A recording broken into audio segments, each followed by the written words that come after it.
सभी बच्चों, सभी विद्यार्थियों तथा सभी। आज हम लोग बात करते हैं तत्ववादियों की। सभी लोग जानते हैं 4 प्रकार के वाद्य होते हैं: अवनत, घन, तत्व और सुषिप्त। तो अवनत वाद्य में चमड़े वाले वाद्य आते हैं।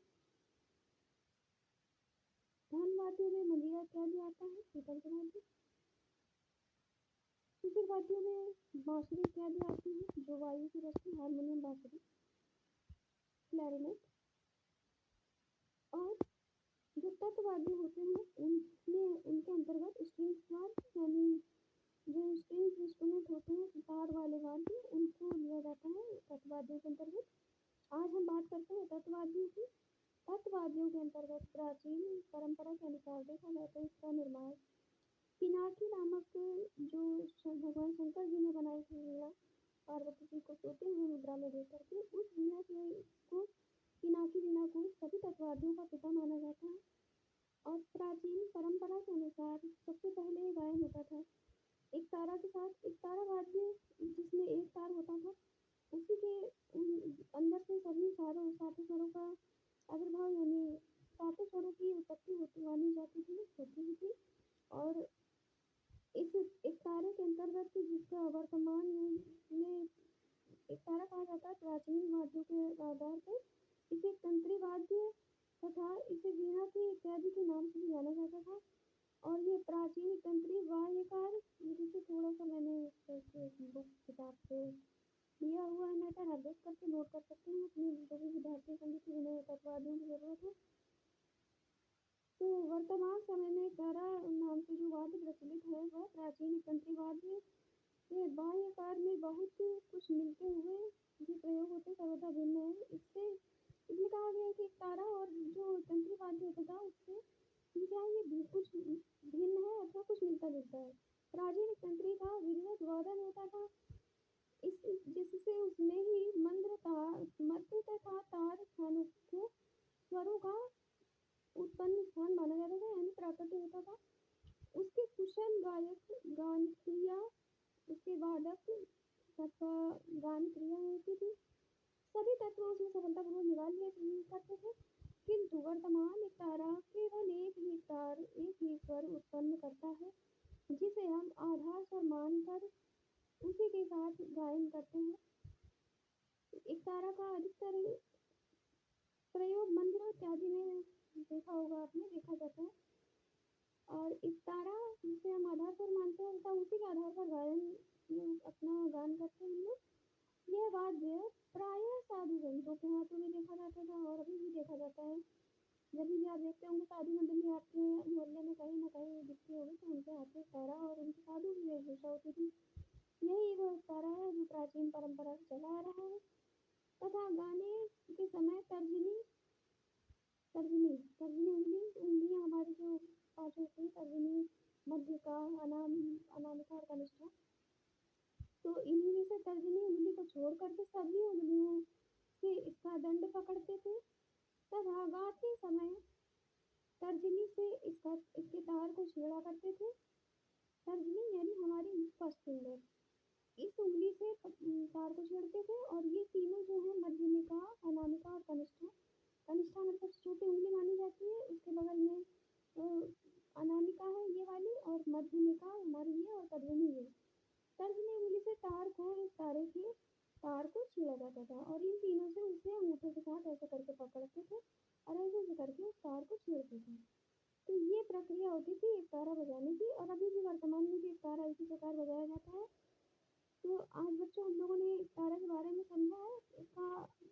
इसका आप इस प्रकार से बजाते थे और अभी भी बजाते हैं। अगर आपको मिल जाता है तो आप इसी तरीके बजाएंगे, यूं पकड़ करके उसे और एक हाथ से अपनी गोद में रख करके ऐसे बजाएंगे, सीधा रख करके। या बहुत से लोग साधु संत हाथ में ऊपर हवा में लेकर ऐसे बजाते हैं, ऐसे लेकर। बस बजाने की प्रक्रिया पकड़ने की यही है, आप इस तरह से पकड़िए और इसको इस तरह से ऐसे बस एक फिंगर से यूं बजाना है, ठीक।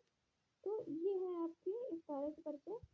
इनके बाएं हाथ में छोटी सी कटताल रहती थी। कटताल जो कि पहले के प्राचीन साधु संत देखा होगा आपने, करताल या चिमटा वगैरह लेकर के बजाते थे साथ में। तो ये तारे के साथ में संगत अथवा करते थे, जिसे ताल देते थे। तो कठताल क्या होता था, लकड़ी का वाद्य होता था जो खट खट होकर के आपस में लड़ते थे दोनों, यूं हाथ में फंसा करके, एक हाथ से अंगूठे से और एक यूं चारों उंगलियों के बीच में फंसा करके ऐसे बजाया जाता था। उसके साथ में तानपुरा बजता था और जो साधु संत होते थे उसी के साथ गायन अपना करते थे। तो आपने आज एक तारे के बारे में समझा, एक तारे के बारे में आगे और भी बात करेंगे। एक तारा कुछ लोग तर्जनी उंगली से उंगली में मिजराब पहनकर छेड़ते थे। मिजराब जो सितार में बजाने में उपयोग किया जाता था, तार का वाद्य। यहाँ तार का एक छोटा सा होता है भाग, टुकड़ा तार का, उसको उंगली में फिंगर में यहाँ पर फर्स्ट फोर में पहन करके ऐसे से उसको बजाते हैं। और कुछ लोग प्रायः उंगली से ही से बजाते हैं तानपुरे को। तो मिजराब पहनकर भी बजा सकते हैं और उंगली से भी बजा सकते हैं। इसके तार की छेड़ कुछ विशेष ढंग की होती है। प्रायः इस तारा का प्रयोग करने वाले भजन अथवा कीर्तन गायक ही होते हैं। अतः इनके उनके तार छेड़ने में कहरवा अथवा दादरा ताल के झोंके स्पष्ट दिखाई देते हैं। कहरवा ताल अथवा दादरा ताल, आप जानते हैं कहरवा ताल अथवा दादरा ताल कौन सी तालें हैं? तो ना जानते हो तो इसका परिचय पढ़ लीजिए। इसी में इन्हीं दो तालों में अधिकतर इनके जो है बोल, इनके वजन इत्यादि पाए जाते हैं साधुओं के। साधु संत हमारे समाज के सबसे सम्माननीय और एक ऐसा वर्ग है जो संगीत अथवा सामाजिक में क्या है, एकता को बना करके चलते हैं। सभी धर्मों के प्रति इनका सम्मान होता है, ये सम्मान करते हैं सभी धर्मों का, किसी से भी बैर नहीं करते हैं। साधु संतों का हमें सम्मान करना चाहिए। लेकिन समाज आजकल नहीं, उस विषय पे ज़्यादा नहीं जाएंगे। तो साधु संतों को भी हमें देख करके ही जो है सम्मान वगैरह करना चाहिए। कुछ बैरूपी भी होते हैं, उनसे बच करके रहना चाहिए। तो बच्चों, आज हम लोग इतना देखा है, आज हम लोगों ने तारे के बारे में, और एक तारे के बारे में आगे देखते हैं। सितार के बोलों के आधार पर भी कुछ उदाहरण देखे जा सकते हैं। जैसे कि हमारी ये हो गई, ये गतें, दो गतें दी हुई हैं, रजखानी और मसीखानी गत। इन गतों में भी इसके तार को छेड़ा जाता था। उक्त सभी प्रकारों में दा की अपेक्षा रा का धातु दुर्बल, जो धातु का अर्थ है राग अथवा धातु, धातु का अर्थ है शब्द, जो ये ध्वनि है रा की, ठीक है, ये घात जो रा का आघात होता है वो दुर्बल माना जा रखा जाता है। और जिससे उक्त 8 मात्रा के अलग अलग खंडों का निर्माण हो जाता है। बाएं हाथ की कटताल प्रायः 2 बोल के साथ बजाई जाती है। बाएं हाथ की कटताल, जो हमारे लेफ्ट हैंड में कटताल लेते हैं, यूं करके बजाते हैं आपस में लड़ा कर, तो ये होती है। और इस हाथ से तानपुरा ले, सीधे हाथ में तानपुरा ले करके उसको फर्स्ट फिंगर से तर्जनी उंगली से छेड़ते हैं। तो इसमें आगे हम देखते हैं, अलग अलग खंडों का निर्माण किया जाता है। बाएं हाथ की कटताल प्रायः दा बोल के साथ बजाई जाती है। कभी कभी दोनों हाथ के खंडों में भिन्नता भी देखी जा सकती है, जो भजन के गाए जाने पर निर्भर करती है। दादरा ताल के भजनों में ये बोल 6 मात्रा के ताल खंड के अनुसार होते हैं, जिसके कुछ उदाहरण इस प्रकार है। दादरा ताल में आप जानते होंगे कितनी मात्रा होती है? 6 मात्रा होती है। उस आधार पर इसको बजाया जाता है। एक तारा का स्वरूप, अभी हम इसके बारे में, एक तारा का स्वरूप का आगे हम परिचय देंगे।